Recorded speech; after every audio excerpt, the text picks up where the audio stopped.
रामायण के मर्यादा पुरुषोत्तम श्री राम से जुड़े आपने कई किस्से और कहानियां भी सुने होंगे। उन्होंने सीता माता और लक्ष्मण के साथ 14 सालों तक वनवास काटा था। उसी दौरान रावण ने सीता का अपहरण भी किया था। उन्हें खोजते खोजते श्री राम की भेंट हनुमान जी से हुई थी। इसके अलावा बाली और सुग्रीव भी उन्हें वहीं मिले। श्री राम और सुग्रीव दोनों अच्छे मित्र बन चुके थे और एक समय ऐसा आया कि बाली और सुग्रीव दोनों के बीच घमासान युद्ध हुआ। इस युद्ध के बाद तारा ने बाली को मरा हुआ देख श्री राम को दे दिया था ऐसा श्राप। तो दोस्तों, स्वागत करता हूं आप सभी का हमारे इस नई वीडियो में। अगर आपने हमारे चैनल को सब्सक्राइब नहीं किया है तो कर ले, ताकि आपको हमारी आने वाली वीडियो की नोटिफिकेशन मिलती रहे। पंडित इंद्रमणि घनश्याल बताते हैं कि वनवास के समय हनुमान जी ने सुग्रीव का परिचय भगवान श्री राम से कराया था, जिसके बाद दोनों में मित्रता हो गई। सुग्रीव के बड़े भाई बाली को वरदान प्राप्त था कि उससे जो भी लड़ेगा उसका आधा बल उसके अंदर समाहित हो जाएगा। इसके कारण उसने सुग्रीव को रात से भगा दिया था। सुग्रीव ने यह बात श्री राम को बताई, जिसके बाद उन्होंने बाली को युद्ध के लिए ललकारा। श्री राम के आश्वासन पर सुग्रीव बाली से लड़ने पहुंच गए। उधर बाली भी युद्ध के लिए आ पहुंचा। दोनों के बीच गदा युद्ध शुरू हो गया। इसी बीच श्री राम ने बाली पर बाण छोड़ दिया, जिससे उसकी मृत्यु हो गई। बाली की मृत्यु की सूचना उसकी पत्नी तारा को मिला। बाली को मरा हुआ देखकर तारा विलाप करने लगी और क्रोध में आकर श्री राम को श्राप दे दिया। तारा ने कहा कि आप सीता को खोजने के बाद भी पा नहीं सकेंगे, आप सीता को दोबारा खो देंगे। कहते हैं कि तारा के इस श्राप के कारण जब श्री राम लंका पर विजय पाकर माता सीता के साथ अयोध्या पहुँचे, तब कुछ समय बाद ही माता सीता को वापस वन में जाना पड़ता है। वहाँ वह महर्षि वाल्मीकि के आश्रम में जीवन व्यतीत करती हैं। रामकथा के नाम पर हिंदू संस्कृति को मानने वाले लोग मुख्य रूप से महर्षि वाल्मीकि की रामायण और संत तुलसीदास की रामचरितमानस का पाठ करते हैं। रामचरितमानस में श्री राम को ईश्वर का रूप माना गया है। रामायण में वाल्मीकि ने राम का मर्यादित रूप में तो दिखाया गया, लेकिन उसका मानवीय चेहरा भी पेश किया है। इसलिए कथित तौर पर विष्णु का अवतार होने के कारण राम के स्वभाव में जहाँ एक ओर दिव्यता का भाव, तो वहीं दूसरी ओर उनके भीतर अन्याय के प्रति क्षोभ, क्षति में विषाद, लाभ के क्षणों में हर्ष और अधर्म से सामना होने पर क्रोध जैसे मानवीय भाव का भी स्वाभाविक ढंग से उभरते हैं। रामायण में राम अंत तक खुद को सामान्य मनुष्य ही मानते रहे। उन्होंने किसी भी अवसर पर अपनी दिव्यता का प्रदर्शन नहीं किया। किशोरावस्था में वन में राक्षसों के संहार से लेकर अयोध्या के राज सिंहासन की जगह 14 वर्षों का वनवास मिलने तक, सुखासन की आयु में कुशासन पर बैठने वाले श्री राम की कथा में सुख की अपेक्षा दुख के क्षण अधिक हैं। वनवास में कष्ट भोग रहे राम का दुख तब असहनीय हो जाता है जब राक्षस राज रावण उनकी पत्नी सीता का हरण कर लेता है और उन्हें समुद्र पार लंका ले जाता है। राज्य से वंचित और पत्नी के उपहरण से दुखी राम सामान्य मनुष्य की तरह रोते बिखलते हैं। उनकी बेचैनी चरम पर आ पहुंचती है और उनका मन रावण के प्रति क्रोध से भर उठता है। वह सीता की खोज में वन वन भटकते हैं। उनकी भेंट वानर हनुमान से होती है, जो राम को अपने राजा सुग्रीव से मिलवाते हैं। संयोग से सुग्रीव की हालत भी राम जैसी ही थी। वह भी राज्य और पत्नी खो चुका था। सुग्रीव की यह दशा किसी दूसरे ने नहीं बल्कि उसके ही बड़े भाई बाली ने की थी। बाली ने सुग्रीव को उसके अपने राज्य किष्किंधा से निकाल दिया था और सुग्रीव की पत्नी रूमा को भी बालपूर्वक अपने साथ रख लिया था।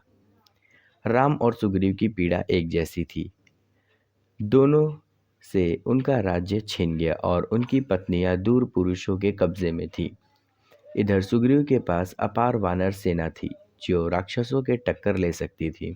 उधर राम के पास अद्वितीय साहस, दिव्यास्त्र, धर्म, संबल और गुरु का अभीष्ट था। दोनों को एक दूसरे के मित्र बन जाने में लाभ दिखाई पड़ा। अग्नि को साक्षी मानकर सुग्रीव और राम मित्र हो गए। दोनों ने एक दूसरे की सहायता करने की प्रतीक्षा की और एक दूसरे को सफल दिलाने की प्रतिज्ञा भी ली। सुग्रीव का राज्य और पत्नी वापस पाने के लिए बाली को हराना आवश्यक था, लेकिन यह सरल काम नहीं था। बाली ऐसा था कि सूरज उगने से पहले बिना थके पृथ्वी की परिक्रमा कर सकता था। उसका पौराश और पराक्रम ऐसा था कि उसने युद्ध में रावण तक को धूल चटा दी थी और उसे काख में दबाकर 6 महीने तक घूमता रहा। बाली को मारने में एक और बड़ी बाधा थी। उसे वरदान मिला था कि जो भी उसके सामने से लड़ता था, उसकी आधी शक्ति बाली में चली जाती थी। यही वजह थी कि सुग्रीव बहुत प्रयास करके भी बाली को हरा नहीं पाया। बाली को मिले वरदान के चलते उससे आमने-सामने युद्ध करना राम जी ने ठाना था। तो भगवान राम ने बाली को एक सुझाव दिया। उन्होंने कहा कि बाली और सुग्रीव तुम दोनों आपस में लड़ाई करो। तो भगवान राम ने सुग्रीव को नागपुष्प की माला पहना दी, जिससे कि बाली और सुग्रीव में अंतर दिखाई पड़े। समय का अवसर पाते ही भगवान राम ने बाली पर धनुष बाण छोड़ दिया, जिससे कि बाली की मृत्यु हो गई।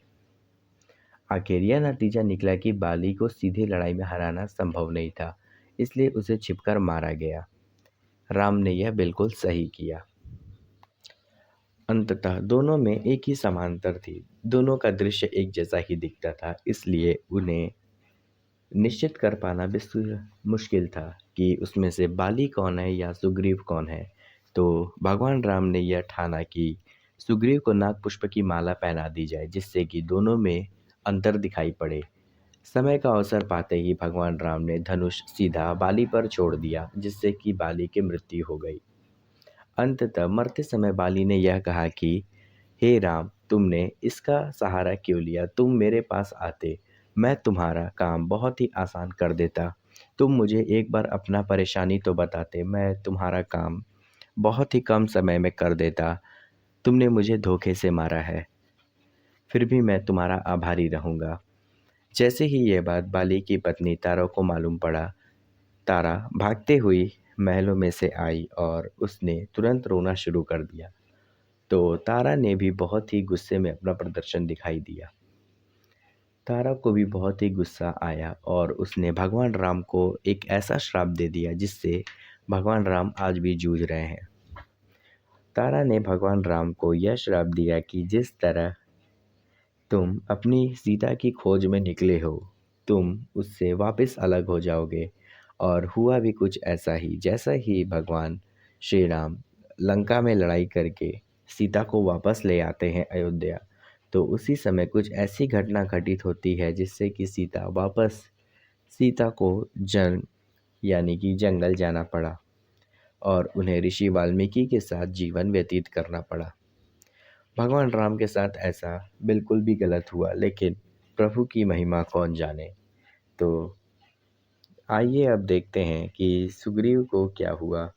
सुग्रीव के साथ भगवान राम ने उसका राज्य किष्किंधापुरी लौटा दिया और उसे वहाँ का राजा बना दिया। और वहाँ लंका को मारते ही विभीषण को लंका का राजा बना दिया।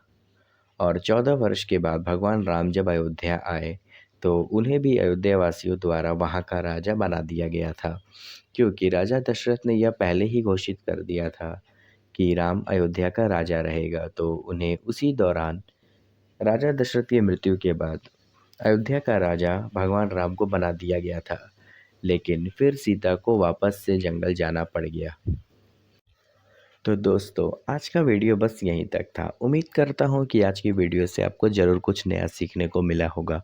तो अगर आपने हमारे चैनल को अभी तक सब्सक्राइब नहीं किया है तो कर ले, ताकि आपको हमारी आने वाली वीडियो की नोटिफिकेशन मिलती रहे। तो दोस्तों, मिलते हैं एक और ऐसे ही नई वीडियो के साथ। तब तक के लिए धन्यवाद।